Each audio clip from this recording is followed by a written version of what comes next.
All right. Racing in North Omaha.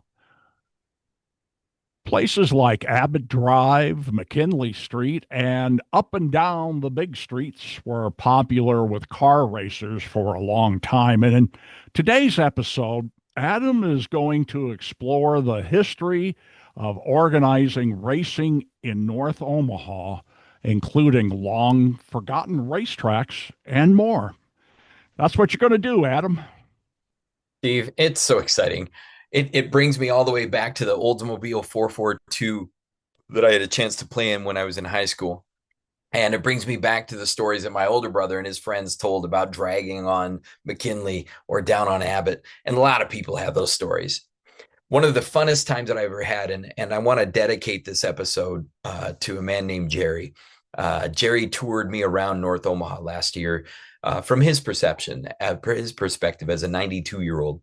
And he showed me all these great things in the community that I had no idea about. But when Jerry was a young man, Jerry drag raced on North 30th Street. And they would line up at 30th and Fort and just jam those pedals. But his highlight, his moment was right there at 30th and Fort. Let's think about that car culture really quick. Let's think about the movie American Graffiti or whatever our reference point is today. Here's these hot rods that they took from the 20s and 30s and they souped them up and they chopped the engines and they chopped the back end and they lifted the back end and they put the tiny tires on the front and the spoked wheels and the big wheels and they did all these mods. They pull up to 30th and Fort, right in front of the Fort Omaha right there. And on one corner, you had Royal Boy, big old drive-in, green awning, white sides. You'd pull up, and the waitresses would come out on skates, and they'd take your order for your burger and fries and a Coke. But that wasn't all, Steve, because on the other corner there was a car dealer, and next to that there was a gas station, and next across the street from that there was Bronco Burgers. So you had all of this just right there at 30th and Fort, and that was just one place in North Omaha where that drag racing happened. Of course, they were all greasers. They had their cigarettes rolled up in their white t-shirts on the side and their black penny loafers and jeans, and it was just the scene, man. Poodle skirts and hair done in certain ways and all that stuff. I love those images. I love those sights. Then in the 80s, when I was a young man, they were racing on McKinley, they were racing on Abbott, and they would pull up to those lights and we just gun right through. And those stories of fights and stories of chasing girls and stories of all the stories that go with car racing, all of that grabs me. It just gets into my imagination. But when we talk about racing in North Omaha, one of the things that I've had the privilege of uncovering is the reality that North Omaha has this complicated history with racing that's beautiful and neat. Now, we can take the environmental catastrophe of today and put it to the side for just a minute to have this conversation, because back then there was no consciousness about burning gas and fossil fuels, and there was no thinking about all those things. There was safety issues and there were unfortunate crashes that surely happened. But what a time. What a place. I think though that really where I want to focus this episode is not so much let's take it all about racing, but instead of starting with cars, instead of starting with gas, let's go to something stinkier. Let's go to something more, we'll call it primal, and we'll think about horses. Did you know in the 1860s, it's hard to wrap our heads around 1860. That's more than 150 years ago. Omaha was founded in 1854, and by the 1860s, they had a racetrack for buggies that was at just south and east of 24th and Ames. Eventually, a group of guys got together and said, let's call this a thing, and they bought it. It was an oval. They bought it and called it the Omaha Driving Park, because they called their buggies two-wheel wagons with one horse in front. They called that driving their horses.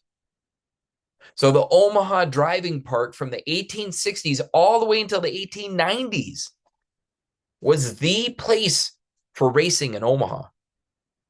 Oh, and by the way, in the 1860s, 24th and Ames wasn't in Omaha. It was 3 miles, 4 miles north of the city. So you had to go way out into the country. We're not talking about a 5 minute drive up North Freeway. We're talking about a couple hours to go up 24th, which was then called Saunders Road, and then turn here and clip clop, clip clop. You pull onto the track and you race. Imagine that. You got your cowboy hat on, you got your button up shirt. I mean, the whole thing. That racing went on all the way into the 90s. And the Omaha driving park was something else because first it was as simple as I just said. It was an oval track carved out of grass fields. But then, Steve, they built a fence all the way around it so they could charge admission to get in. Now we're talking about a nickel. But for a nickel, you'd go and you'd sit and you'd watch horse races, you'd watch buggy races at the Omaha Driving Park. And eventually, the Omaha Driving Park Association redid it. And instead of just sitting in the grass, you could sit in grandstands. And eventually, they rebuilt those grandstands. And instead of being just rows of boards on a frame, they were a grandstand with walls and washrooms underneath, restrooms underneath. And then they redid it again. And they put in two grandstands, one on each side of the track, and they put in a paddock. And they put in a paddock, and then they put in a barn, and then they put in a barn, and they put it in concessions. And it was an event space, man. 40 years the Omaha Driving Park existed. Right at 24th and Ames. In 1905, the Omaha World Herald was talking about the Omaha Driving Park, and they said, it is doubtful if there is in this section of the country any similar locality that has contributed more to the pleasure of Omaha people and to the people of this state than this place. 1905. That's when the park officially closed. But before that point, it wasn't just holding horse races and buggy races. In 1898, the Omaha Driving Park became part of the Trans-Mississippian International Exposition. It was the very first place where the very first professional performance of the Wild West show by Bill Hitchcock. It was the very first place where it was performed. Wild Bill and his Wild West show. That's amazing to me. Of course, he got it started out in Western Nebraska. They put it together there. But this was the first place, the Omaha Driving Park was the first place where the real professional performance happened. And then he did it again during the Trans-Mississippi Expo in 1898. I have an ad from 1866. If you look on NorthOmahaHistory.com, you will see an ad for a $200 purse at the Omaha Driving Park. They had harness races. They had mile heats. They had the best 3-and-3.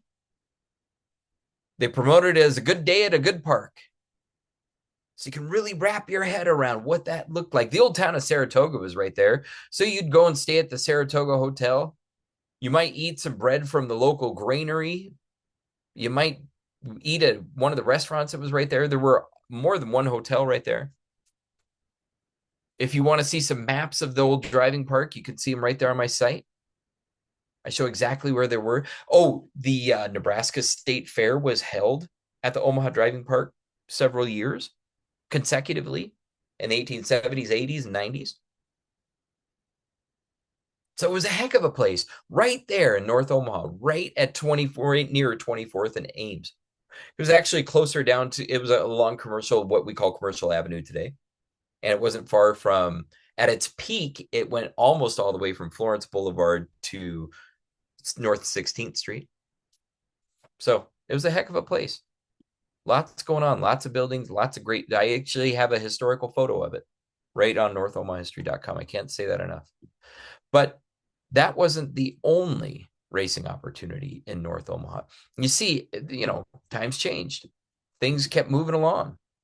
And by the 1910s, the Omaha Driving Park had closed and people still wanted a place to hang out and have fun. So there was a little area that was to the east of the old driving park, down in the flats that today we call Carter Lake. In the city of Carter Lake, today, right now, is the historical location of what was called the Omaha Auto Speedway. The Omaha Auto Speedway was started in 1910, and it was started specifically to be an automotive driving track. Cars had really come around and come into fashion by 1900, and in Omaha they were growing in popularity. And by 1910, it was a thing. Having a car was a thing. Not everybody had one. They weren't too popular yet. That didn't happen until around 1912, 1914. But in 1910, they built a track that was located in the present day city of Carter Lake. It was on the west end of the city. You think about Carter Lake itself, shaped like a U. It was on the left side of the upside down U. So closer to 16th Street than to Abbott Drive. It was also south towards Locust. And the Omaha Bridge and Terminal Railway Company ran a streetcar right to this track. This was not a cheap thing. This was not just dirt kicked up in the ground. Instead, the Omaha Auto Speedway was a wooden track that was built with a grandstand that could hold 10,000 viewers. And oftentimes, it was full. You had free parking space outside of the track. If you paid an additional amount, you could park inside the track. Sit in your car and watch the race from the comfort of your own car inside the track. The track was 1.25 miles long. It was described as 2x4s turned on edge, smooth and perfectly set.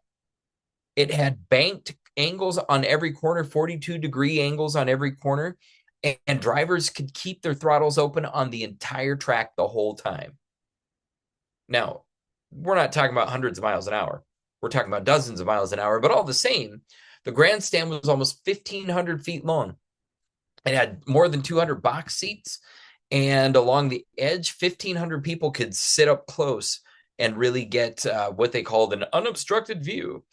There were popular racers who came around. One of the early racers who was really popular was actually one of the scions of the Brandeis family, Emil Brandeis. Emil Brandeis was later noted as being the only Omahan to die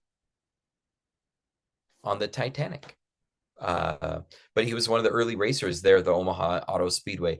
Other racers became really important nationally, including a guy named Ralph De Palma, who won the 1915 Indianapolis 500, and another guy named Eddie Rickenbacker. Eddie Rickenbacker is known by all the big race fans today because he was one of the most winningest car drivers early on in that era, 1915 and whatnot. Rickenbacker went on to become a World War I and World War II flying ace. So, heck of a guy. He really loved his speed, that's for sure. All the way through 1917, the Speedway was popular. But that year in 1917, the United States ran into World War I and shut down a lot of industries and recreational stuff. And the Omaha Auto Speedway was one of the things that closed. So it only lasted for 7 years. But in those 7 years, it left a big footprint. Today, there's no sign that the track ever existed. If you go down to Carter Lake, I had a chance to tour down there with a former mayor of Carter Lake, a great guy, and he showed me where the track, we deduced that it was where there's an artificial pond today. The track used to be right there. And it's too bad there's no signage. There's nothing really saying that it was there, but now you know, and you can look up on NorthOmahaHistory.com to read the rest of the article. But to talk about racing in North Omaha, I'd be remiss not to mention specifically the Lakeside Raceway. Now, Steve, I've just uncovered the story of this guy in the last year or so. And he was a tip-off by Russ, the mayor that I'd mentioned. Basically, in the 1970s, a group of guys, well, let's zoom way back. 1923, there's this thing called the National Dirt Track Championship. The Dirt Track Championship featured people who drove on dirt tracks. Now, picture that in the 1920s. We're not talking about big, fast cars. We're talking about nice, small, light cars. Eventually, it morphed, this dirt track racing. It morphed into what was called midget racing and micro midget racing. We can think of them today as go-karts. And in 1960s, go-kart racing became a real going concern. There was a go-kart track up at Fort Calhoun that was called Twin Arrows. And from 68 to 82, Twin Arrows was a popular place. Um, and there were a couple of families from Omaha that became really important there. One of the families was led by a guy called Cork Jacobs.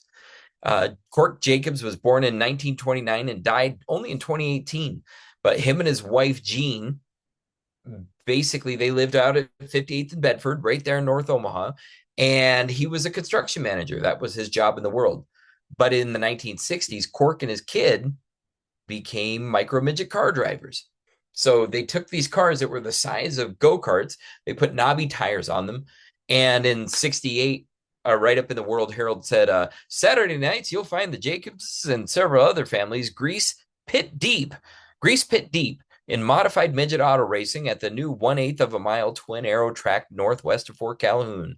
For them, it's a labor and sport of love. The Jacobs belong to the Mid-Continent Midget Racing Association, an affiliate of the National Modified Midget Association, and the Fort Calhoun track is one of 40 operating sanctioned tracks in the country. Cork's son was Dave, and Dave Jr. started racing when he was 16.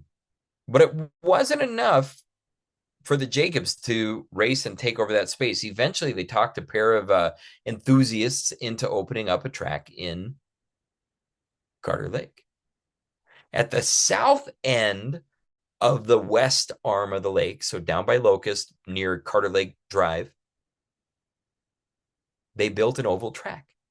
Two guys, Dick Morgan and Jay Nottingham, they were co-owners. It was a 1/8 mile track, so just a little track. But on Saturday nights from 1971 to 1982, those tracks were jammed with motorcycles, including 125cc, 175cc, one or 250cc's, all the way up to 250.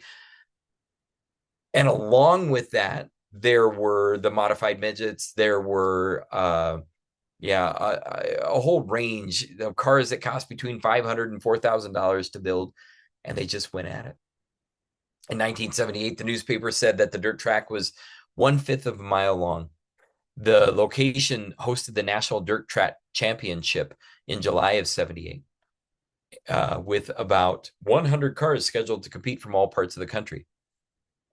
Jacobs said that the sportsmanship is great and the racers only race for national points and trophies instead of money. And that was in 78. By 82, the track had closed down. The last mention of the association was in 83, and the Jacobs were running the association at that point. But unfortunately, and again, another track disappeared. The Lakeside Raceway at 11th and Locust was completely gone within a year or two. Today, there's no signs that it ever existed. There's a golf course there today on the site of the track. No signage, nothing. But this is another way that we can point to this history of North Omaha's racing. Now, we mentioned early on McKinley Street and Abbott Drive.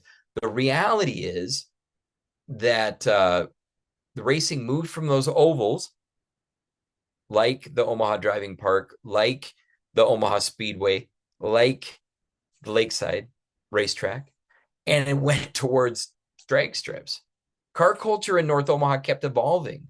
I talked about the 1950s at 30th and Fort. That car culture went all the way north into Florence. There were 5 different drive-through burger places in Florence in the 1950s and 60s, all because of this car culture. And it kept evolving.